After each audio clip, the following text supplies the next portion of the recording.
Dès son arrivée sur site, le responsable d'atelier se dirige vers son bureau, allume son ordinateur afin de consulter ses mails et l'ordre du jour pour pouvoir le transmettre à son équipe.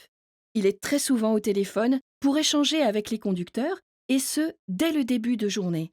Il reçoit un appel concernant une panne d'un véhicule gaz qui a eu lieu à 3 heures du matin et qu'il va devoir gérer en déclenchant un remorquage.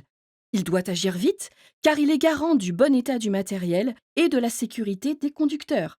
Il met ensuite sa veste de sécurité et se rend à l'atelier pour voir son équipe.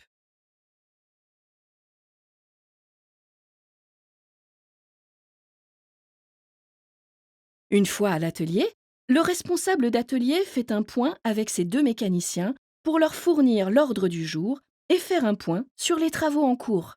Il débute par l'atelier dédié au tracteur afin de briefer le mécanicien sur le problème relatif à la fixation de la sonde lambda située entre le moteur et le pot d'échappement. Il se rend ensuite à l'atelier des remorques pour faire le point avec le deuxième mécanicien sur le trou du plancher de la remorque.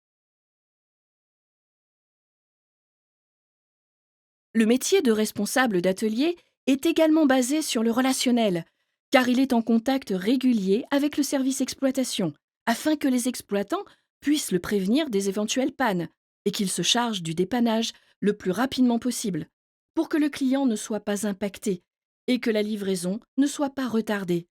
Il échange avec le responsable d'exploitation sur la panne du camion gaz qui a eu lieu durant la nuit, afin d'organiser son remorquage.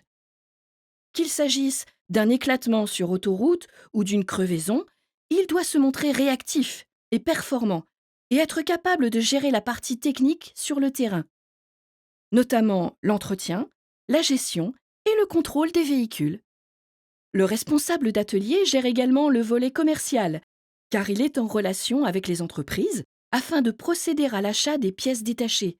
Il fait régulièrement le point avec ses mécaniciens au sein de l'atelier afin de procéder à l'inventaire des pièces manquantes. Il peut s'agir de filtres ou de pneus. Il se charge ensuite de passer la commande et valider les devis et les factures.